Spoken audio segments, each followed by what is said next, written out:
유대인 의사 빅터 브랭클린은 독일 나치에게 잡혀서 수용소에 살았습니다. 그때 경험을 기초로 죽음의 수용소라는 책을 썼습니다. 근데 그 책을 보면요, 1944년 성탄절부터 1944년 성탄절부터 1945년 이 새해 첫날까지 수용소에 있는 사람들이 사망률이 급증합니다. 그 성탄절부터 1월 1일까지 갑자기 많은 사람들이 죽어나가기 시작합니다. 이 이유에 대해서 그는 이렇게 썼는데요. 수감자 대부분이 성탄절에 석방되어 집에 갈 수 있을 것이라는 막연한 희망을 품고 있었다. 그런데 시간이 다가와도 희망적인 소식이 들려오지 않자 그들은 용기를 잃었다. 그 절망감은 그들의 저항력에 심각한 영향을 미쳤고 그중 많은 사람들이 죽음에 이르렀다. 이렇게 썼어요. 그러니까 희망이 있었던 거죠. 성탄절에 집에 갈 거다. 희망이 사라지니까 사람들의 몸의 면역력이 급격하게 떨어지기 시작한 거예요. 그러니까 더 많이 병들고 더 많이 죽었습니다. 그들에게 희망이라면 우리에게 뭘까요? 우리에게는 믿음입니다. 우리 믿음이 흔들리고 약해지면 몸이 압니다. 몸이 아프고 마음이 병나게 됩니다.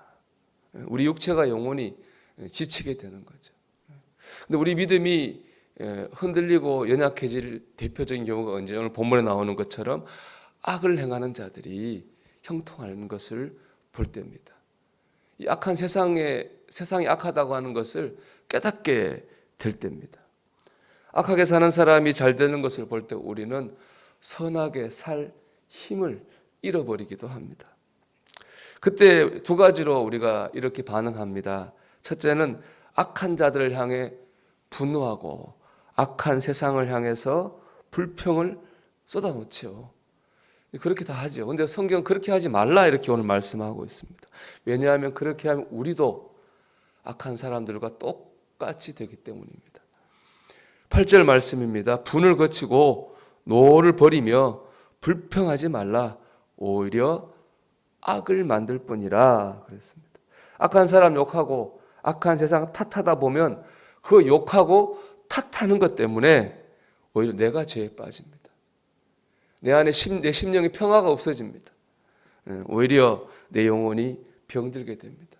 성경은 악으로 악을 이기지 말고 대하지 말고 선으로 악을 이기라 그렇게 말합니다. 이게 좋은 말이 아닙니다. 그냥 단순히 좋은 말이 아니라 우리 영혼을 지키기 위한 일입니다. 우리 심령을 보호하기 위한 일이죠. 우리가 욕하는 사람들과 똑같이 되어서는 안 됩니다. 하나님께 맡기십시오. 하나님 욕해 주시고 하나님 심판해 주실 줄로 믿습니다. 다음으로 악한 이들의 형통을 볼 때 우리가 하는 두 번째 반응은 뭐냐면은 모방입니다. 모방. 나도 저렇게 한번 살아볼까? 나도 그냥 하나님 신앙으로 살지 말고 저렇게 세상적으로 한번 살아보면 어떨까? 그런 유혹에 빠지는 거죠. 여러분 그 길로 가서는 안 됩니다.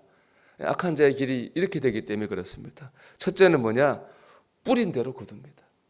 하나님께서 세상을 만드실 때 이 세상에 돌아가는 섭리에 넣어둔 프로그램이 하나 있습니다. 그건 뭐냐?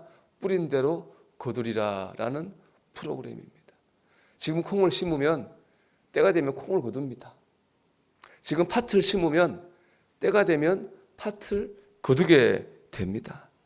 인과응보, 농사도 인생도 다 뿌린 대로 거두게 됩니다. 성경은 야곱은 속이기를 참 잘하는 사람이었습니다. 그런 형을 속여가지고 팥죽 한 그릇으로 장자권을 빼앗았습니다. 눈먼 아버지를 속여가지고 대신 축복을 가로챘습니다. 이렇게 속이기의 달인 야곱이 나중 인생을 보면 오히려 더 크게 속습니다. 외삼촌 라반은 야곱이 라헬을 사랑하는 마음을 이용해서 무려 14년을 부려먹습니다. 그런가 하면 야곱의 아들들은 어떻게 했습니까? 동생 요셉을 종으로 팔아놓고 아버지한테는 요셉이 짐승에 물려 죽었다 거짓말했습니다. 야곱은 아들들 거짓말만 믿고 사랑하는 아들을 잃은 아픔을 가지고 평생을 살아야만 됐습니다. 그렇게 잘 속이던 야곱이 결국엔 자기가 자기께 더 크게 속게 됐습니다. 인생은 뿌린 대로 거두는 겁니다. 내가 지금 뿌리면 때가 되면 내가 거두든 우리 자손들이 거두게 됩니다. 그 때문에 우리는 당장의 모습만 보고 악인을 쫓아갈 필요가 없습니다. 힘들어도 지금 믿음을 뿌려야 되고 좋은 말과 좋은 행동을 뿌려야 됩니다. 두 번째로 악인의 삶은 좋은 흔적이 남지 않습니다. 장례식장 가보면 그 사람이 어떻게 살았는지 다 드러납니다. 세상에서 아무리 잘 나가고 돈 많았던 사람도 가보면 압니다. 악인은 좋은 흔적을 남길 수 없습니다. 끝이 좋을 수 없는 겁니다. 세 번째, 심판을 받습니다. 히브리서 9장 27절은 한 번 죽는 것은 정해진 것이요 그 후에는 심판이 있으리니 라고 말씀합니다. 죽으면 끝이 아닙니다. 우리가 육으로 죽은 다음 하나님의 심판대 앞에 모두가 다 서게 됩니다. 이 땅에 산 걸로 하나님 심판을 받게 됩니다.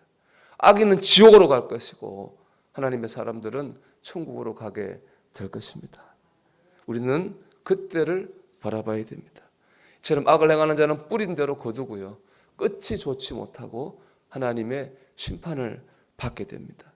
그러니까 우리는 악인을 부러워할 필요가 없습니다. 모방할 필요가 없습니다. 우리에게는 우리의 길이 있습니다.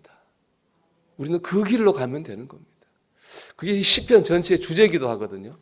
여러분 시편 1편을 한번 찾아보십시오. 이게 하나님이 말씀하시는 우리의 길이거든요. 우리 시편 1편을 한번 마음을 담아서 우리 같이 한번 읽어보겠습니다. 시편 1편입니다. 복 있는 사람은 악인들의 꾀를 따르지 아니하며 죄인들의 길에 서지 아니하며 오만한 자들의 자리에 앉지 아니하고 오직 여호와의 율법을 즐거워하여 그의 율법을 주야로 묵상하는도다. 그는 시냇가에 심은 나무가 철을 따라 열매를 맺으며 그 잎사귀가 마르지 아니함 같으니 그가 하는 모든 일이 다 형통하리로다. 악인들은 그렇지 아니하며 오직 바람에 나는 겨와 같도다.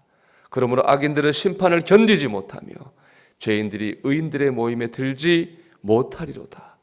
무릇 의인들의 길은 여호와께서 인정하시나 악인들의 길은 망하리로다. 아멘. 우리의 길이 있습니다. 오늘 하나님의 말씀을 붙들고 우리 악인의 길이 아니라 의인의 길, 복 있는 사람의 길, 하나님이 인정하시는 길로 나아가는 저와 여러분이 되기를 주님의 이름으로 축원합니다.